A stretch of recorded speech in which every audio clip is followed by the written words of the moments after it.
All right. Last but certainly not least, we have Libra for today.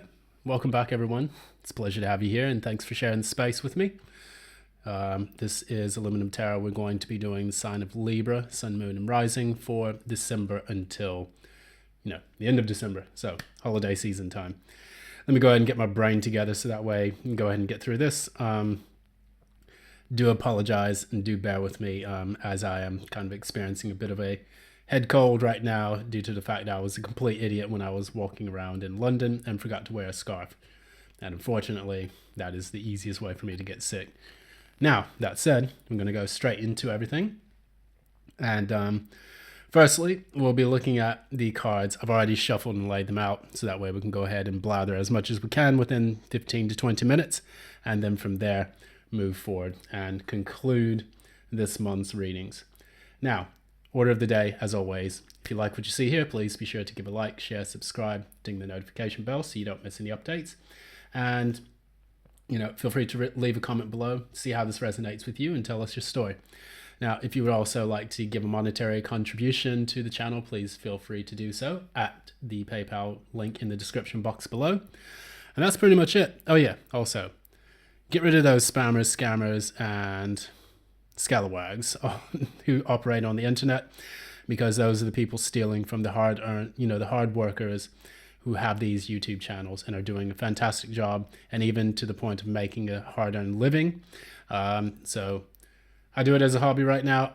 Maybe one day I'll get to that point, but until then, I'm just going to go with the flow on this.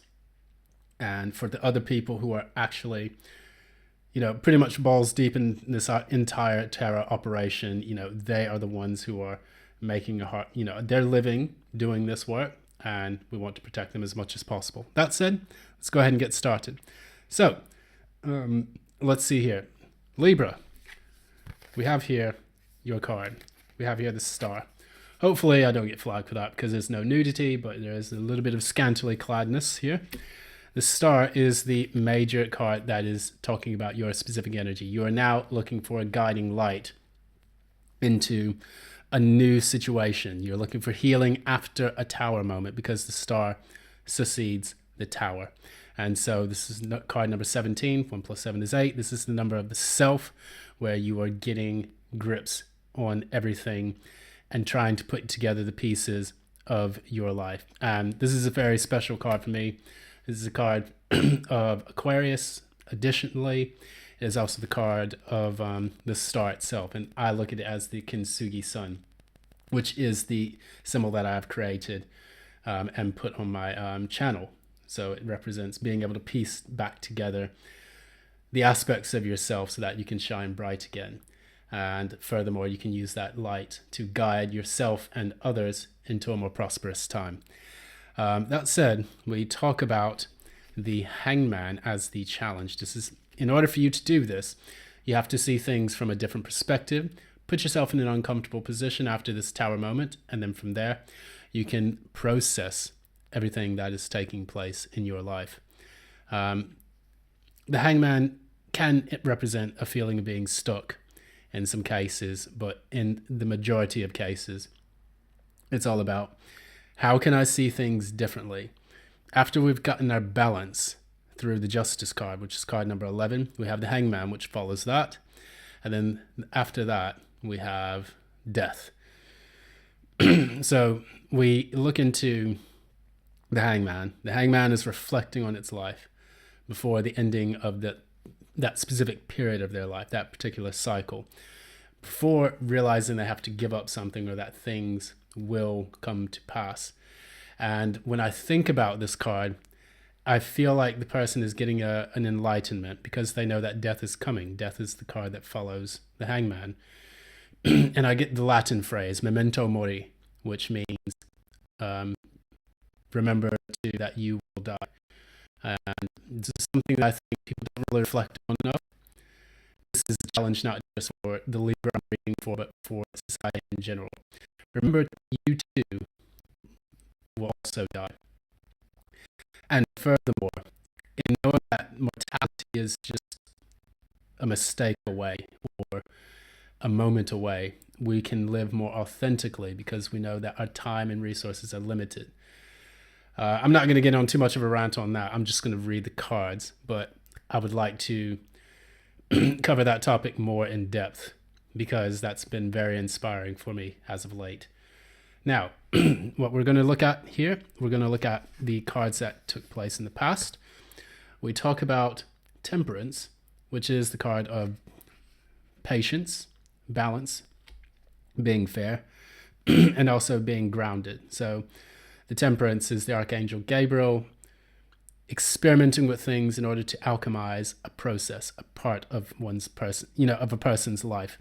And this is important because it follows after death, after something has been thrown off.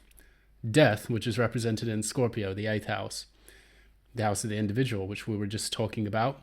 Then after that, you have the Temperance card, which represents Sagittarius. This is my rising sign. And it's all about after you've gone through that tower moment, which we explain with the Star card, you then get into a period of healing, balance, and readjustment and a realignment of your life. And so that's what the Sagittarius represents. We're the ones that laugh after we realize we could have nearly died. So basically, if anyone is a Sagittarius looking at this particular reading just for shits and giggles, or for the fact that they may have Libra somewhere in their chart, then you can understand completely. So we have the card that is also represented with this, or that is clarifying this, is the Three of Cups in the reverse. So maybe after a period in which you felt that people were working behind your back, or that maybe you felt like life was a bit joyless, you decided to then move forward and heal from a very difficult situation. Maybe someone betrayed you. Maybe you felt like you may have overindulged even a bit in your life, because the Three of Cups does represent a period in which a person may be on the drink a bit too much, or potentially hanging out with the wrong crowd. So the Three of Cups in the upright is being supported by your community, having joy, having love, having a good laugh with your mates. Three of Cups in the reverse is strife, chaos in that. And overall, maybe intoxication, depending on how it's interpreted. So what I see in the near future, and I'm going to take a quick sip of my water because my voice is going in and out after doing 2 readings. So I'll try to get this read quickly.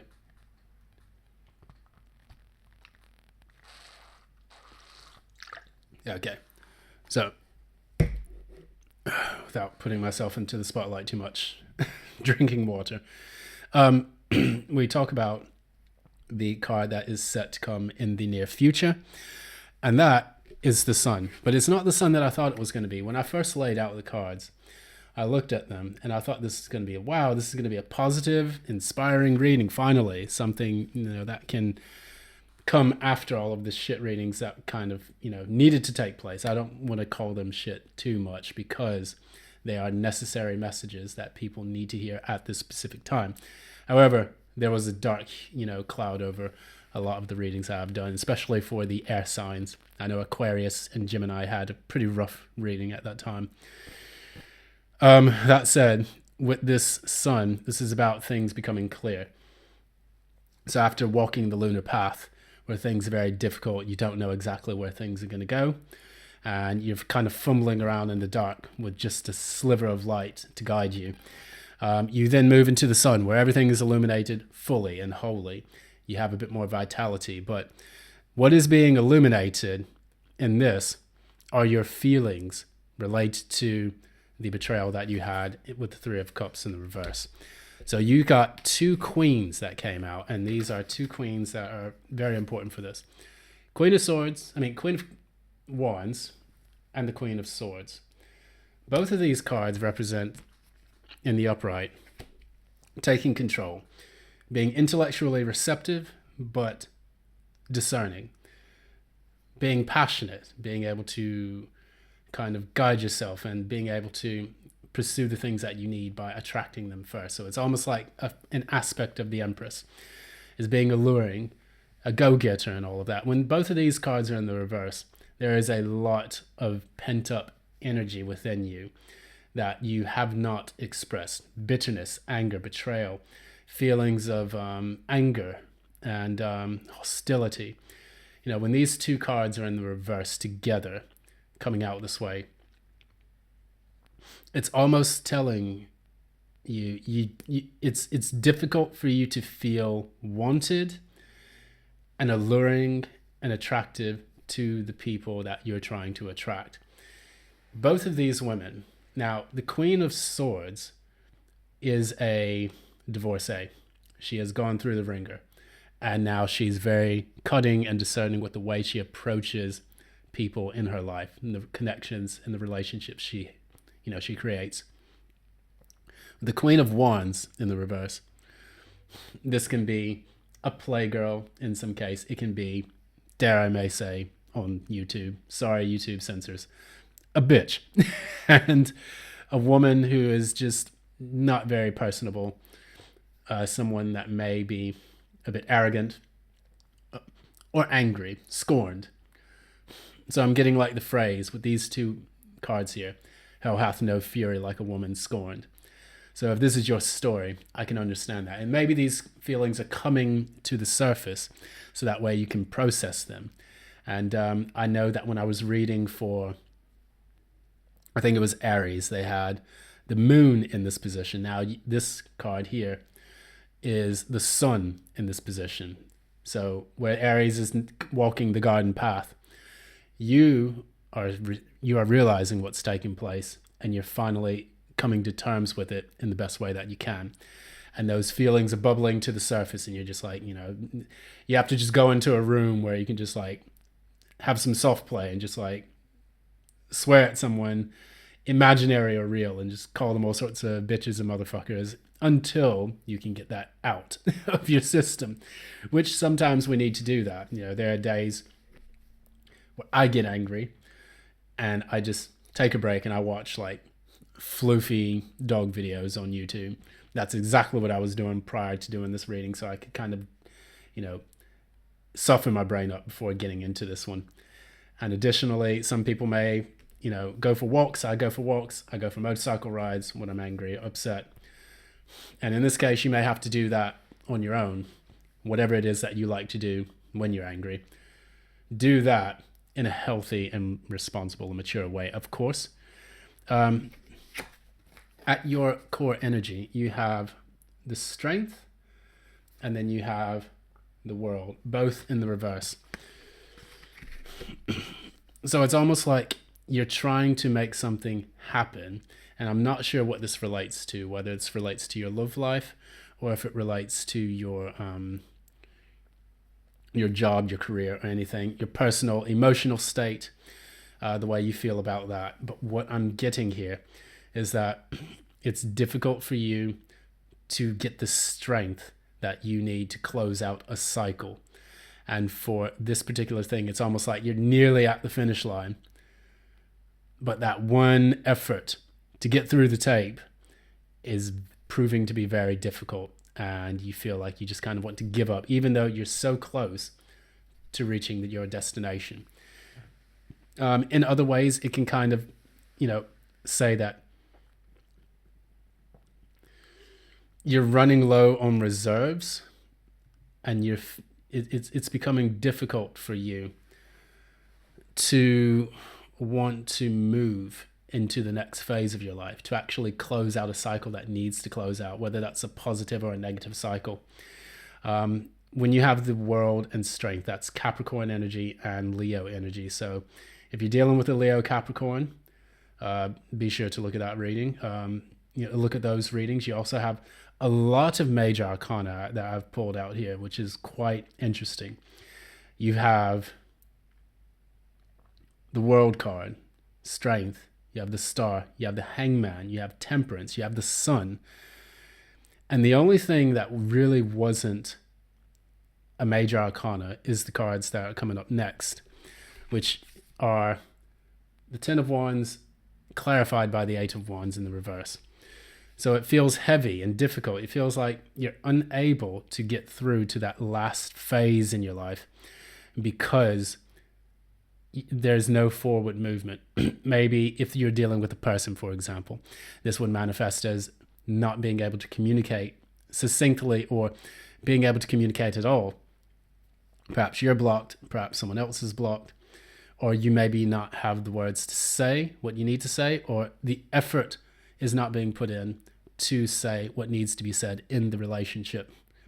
If this is a job or a career progression, it's like you feel blocked along the pathway, and that can prove difficult and demoralizing for you as you continuously attempt to try to make things, work out. And so after a while, you're just like, I resign. I do not feel like doing this. If you're putting yourself out in the dating apps, excuse me, and sorry, my voice is really about to go out right now, so I'm going to wrap this up soon. If you find that you're on the dating apps and what you notice is that you're constantly running into obstacle after obstacle, difficulties, no matches or the wrong matches, or you keep running into the same personality, it can just be demoralizing. You don't want to make any forward movement or effort in that because it feels heavy to deal with this kind of energy. And that's why you have those two queens there. It's like when you when you're putting effort into something, the Ten of Wands is a great effort. This is a man or a woman who is picking up all of those wands and they're nearly at their destination. And they just have to make that last ditch effort. But in doing so, you feel like that is not really working out the way you want it to. And it's like, do I have the strength or the energy to pick up those, sticks and run home and be able to deposit them wherever I need them to and be done with that slog of a situation? And so that's the energy that's getting channeled through this that I notice. However, we have here, for the outcome, we have the Three of Pentacles in the reverse. We have the Two of Swords. And you have the Five of Wands. What it's saying right now is that even when you don't feel supported enough to move forward, or it feels that people are not working with you, defend what it is that you believe in strongly. You may feel blocked, and it may generate a sense of conflict, whether that's internal or with other people. But you're being asked to make a choice. At the bottom of the deck, you have the Lovers. You're being asked to make a choice, and that choice is simply to press forward.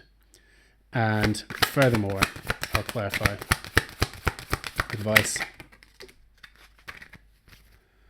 Advice.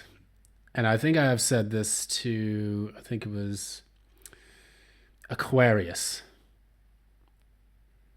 You have to realize that you are enough by yourself. The Nine of Cups comes before the Ten of Cups. And the Ten of Cups is happiness with other people. And this is what people get mixed up in. I'm going to rant. I'm going to go ahead and say it. I'm going to go ahead and rant just for a little bit. Give you a taste of whatever vitriol I have to spit for tonight. When you have the Nine of Cups, this is all about you being content in your own energy and knowing that you are enough and not needing another person or an individual for this happiness to take place. This is my happiness is portable card. You can take your happiness wherever you go. If you can take a smartphone with you and be connected to the entire planet, certainly somewhere deep within that pocket, you've got your happiness, which goes with you wherever you go. And it doesn't need another person in order for you to use it. You have 9 cups. And then only when someone else offers their cup, you can have that 10 of cups. But people get it twisted where they think that you need to immediately get to the 10 of cups and have that happiness with the family and everything. And then it's just going to magically just like fall out of the fucking sky. And you're just going to be blessed with this marvelous, husband or wife, 2 cats and dogs and a picket fence and all that. When in fact, the foundation for creating that kind of lifestyle is being in the 9 of cups before anything else takes place. What people fail to do is have enough self-love to recognize what love you should receive from an individual in order to make that 10 of cups. If a person offers you their cup and you look in and it's just they're serving you a chalice of piss, or if they're serving you a chalice of poison even, you wouldn't drink from that. You're like, good, I'm okay. I've got 9 cups already. I can go ahead and sip on this until the right person comes into my life. Then when you're at your own party, a party of one, where you're feeling great, then you move into the energy where the 10 of cups comes because the right cup presents itself to you. So it is important that we think about it in that terms. So that way there's not so much of an issue when you deal with this, with this problem or this reoccurring situation in whatever it is that you are trying to manifest or pursue. Now, I don't have the magician, but I do have the lovers. And by saying that, it is a head over heart decision that you need to make in order for you to understand that, the frustration that you feel isn't necessarily not to say I invalidate your response to what you're going through. Your response is valid, but don't invalidate yourself by by holding on to the emotions. Holding on to those emotions of bitterness, anger, and resentment, those need to be processed. You have to work through them in order for you to get to that 9 of cups. And the longer you hold on to those emotions, they're going to break you every single day until there's nothing left of you. And the only thing that allows a person to hold on to the baggage of the past is the fact that it makes them feel like they're getting stronger. They're in control, and it's all about control. Release the control, and then you can move forward. I just did a reading on that, about travel lightly. And for that individual, I do believe it was Aries. The only way they're going to make it is if they let go of the baggage. I keep thinking about Tools, The Grudge. Wear the grudge like a crown. Negativity.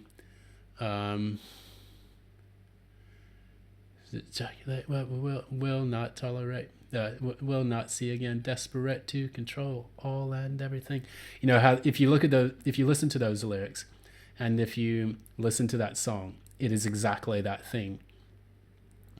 It is about understanding when to let go of the gravity of that lead, that Saturn energy that we carry with us throughout our negative emotions due to the experiences in our life. And once we let go of that burden, that is when we can move lighter and freer. And we pass the weighing of the heart, exam, which is reflected in ancient Egyptian mythology, which I love that story. I'm going to leave it there. But these are the ramblings that are coming to my mind. I do believe that you have what it takes to allow the sun to shine, because right now the sun is being blocked by the negative emotions. So when you have the sun here blocked by feelings of bitterness and resentment, anger and strife, you will never see the sun. And that is important for you to understand. I'm going to quit ranting. That's going to be it. Thank you so very much for joining. This has been Aluminum Tarot. If you like what you see here, please be sure to give a thumbs up, like, share, subscribe, ding the notification bell so that you don't miss any updates from future postings. And additionally, if you would like to contribute in whatever way possible, do your part. Block the spammers. Feel free to chuck a few quid my way and continue to support the channel itself. I do appreciate everyone's love and support for this, because I am trying to get back into the flow of everything after dealing with another shit show, which forced me to move. But we're stable, we're solid, we have a foundation, and I am happy to get back into this work once again. Until next time, love and light. Have a happy holiday season, whatever you celebrate.